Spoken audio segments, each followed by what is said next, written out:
Stop saying black people feel less pain. Hi, my name is Akis Riley. Let's learn some hard truths. We're going to analyze through the works of medical apartheid the dark history of medical experimentation with black Americans from colonial times to the present by Dr. Harriet A. Washington in conjunction with post traumatic slave disorder by Dr. Joy DeGray to not only analyze the chronicles of what happened, but also the impact that that same trauma has on modern day generations, despite the time gap. So there's a stigma, right, that African Americans are stronger, they are more durable, they're more pliable than European Americans, and because of that, they are able and are justified to be dehumanized in the way that they have. They were slaves because they were great slaves. We tried enslaving Native Americans; they didn't pan out too well. But the power, the durability, the strength of the African man came to full peak during the manifestation of this country's foundation. And I think there's no better way to really explain and exemplify and highlight that than the development in medical equipment, as crazy it sounds. And some might ask, okay, well, why does that matter? Well, it matters because it really highlights not only the level of dehumanization these individuals went through, but also the cognitive dissonance that those who were considered to be scholars displayed in their time, and also the horrors that were needed to create a tool that would be used for so much healing. There's a lot of moving parts here, so if you will bear with me. I think that we can really explain this clearly and effectively.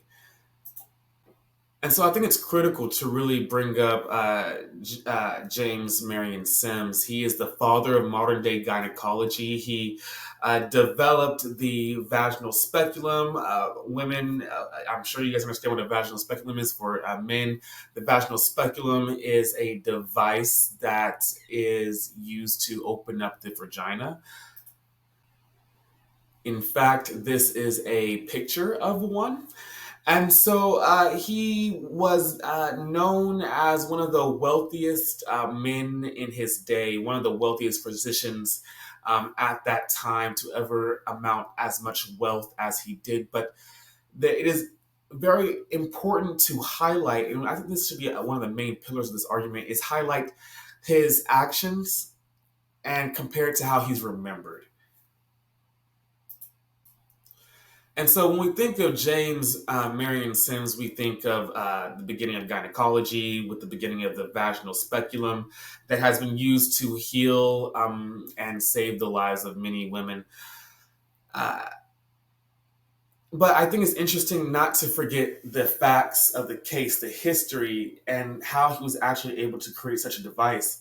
In his backyard, he kept a shed with chickens, horse, and also 1 to 5 women at various times of pregnancy, post-pregnancy, post-surgery, and pre-torture. Okay, prepped for torture.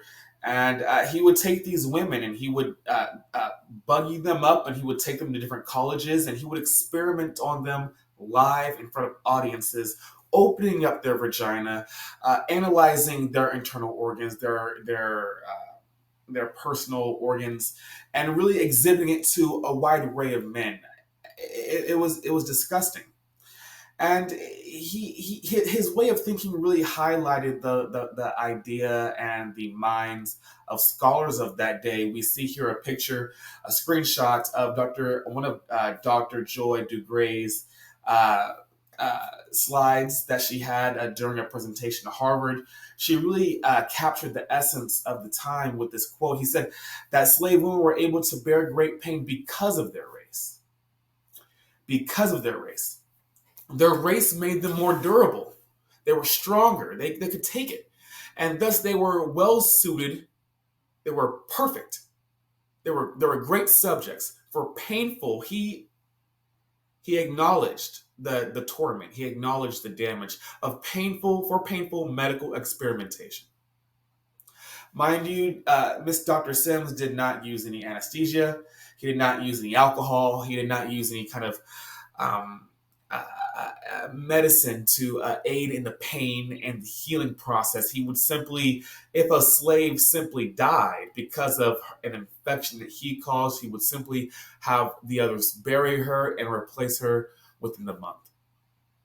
Not only did he experiment on the genitalia of African women, he also routinely had parties where he would invite his fellow constituents over to rape the women in efforts to get them pregnant in order to continue their experimentation in the focus of pregnant women. He wanted to save the lives of white women, but in the process, he destroyed the lives of dozens of African slaves. He didn't see them as human, yet the tool he was striving to create, he wanted to be sold and used exclusively to white women. And can you imagine the atrocities therein? And it wasn't only just women he damaged, it was also children.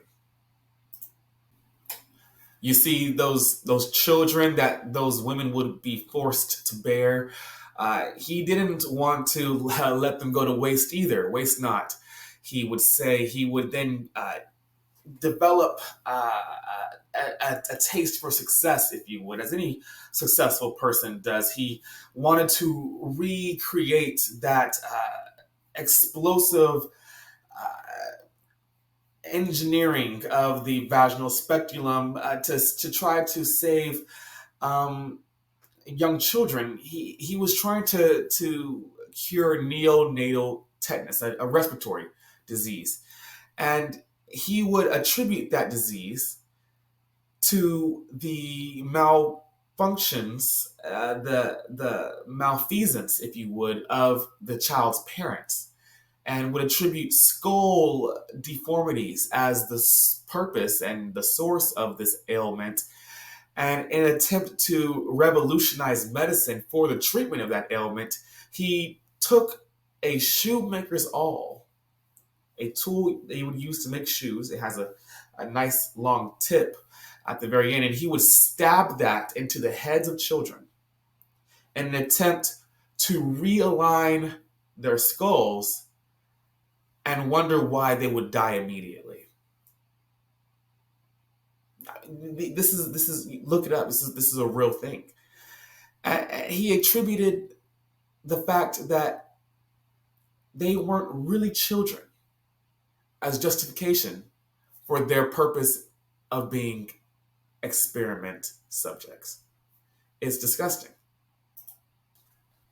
And so I think this is a great time to kind of really highlight the idea of cognitive dissonance. Cognitive dissonance is a psychological concept introduced by Leon Festinger in 1957. It refers to the discomfort or tension that arises when a person holds two or more contradictory beliefs, attitudes, values, or opinions, and when their beliefs conflict with their belief or values internally. To reduce this discomfort, individuals will often seek to resolve the inconsistency by changing their beliefs, attitudes, or behaviors in their minds. But 200, 300 years ago, this cognitive dissonance, this ability to look at this poor black child here and see him not as a human being, not as a child, but as a rut, as something to be sold, to be tormented, to be sexualized, something to be used and abused. That level of cognitive dissonance is I think, highlighted in its brightest light with the work of Dr. Sims. This idea, this understanding that one could be Christian, believe in the ideas of science, and also destroy the lives of dozens of women and children, and still have the ability to sleep at night, and also rape the women in his spare time with his friends. That he said he sins with a high hand. That's the separation there, and I think it's interesting to understand that really never really went away. That idea that African Americans, for some reason, feel less pain is still seen today. It's still enacted today in today's medical field. I mean, you look at early 2000s during the height of the opioid pandemic, you would see a white woman with a pain in her back be prescribed opiums and opioids, and a black woman with the same pain, the same location, and the same severity would be prescribed ibuprofen or Tylenol because she was seen to have stronger will. She was seen to be stronger, more durable, more plurable, more pliable than that of the white woman. I mean, it's disgraceful. But it's that same mentality, that same cognitive dissonance, that same dehumanization that manifests itself today. And I think we can really highlight this, really really see this, even in the past couple of years with COVID. African Americans were not the first ones lining up for that vaccine shot, if you know what I mean. Not because we didn't trust the government, not that we do, but because we remember the Tuskegee Project. We remember how the government lies, especially with medicine. And they have some kind of, cover science. It changes. It's disgusting. And yet they wonder why we don't trust their advice. It's because of this dehumanization that we have experienced from the inception of the transatlantic slave trade through the 18th and 17th, 18th, and 19th century, all the way up to the 2000s and even the 2020s. It's remarkable, but still this idea persists amongst our society. And that's this idea that for some reason, African Americans don't feel pain, or unless they feel less pain than others. You see this in sports. Oh my God, he can be a linebacker because, he doesn't feel it. He doesn't have a concussion. He can't feel it. Get back out there, sport. You're not dizzy. You don't feel it. You see this during car accidents. Police officers the first thing they look for is not to make sure that the driver is safe. No, the first thing they look for is, are there drugs in here? Did he feel it? Was he feeling it?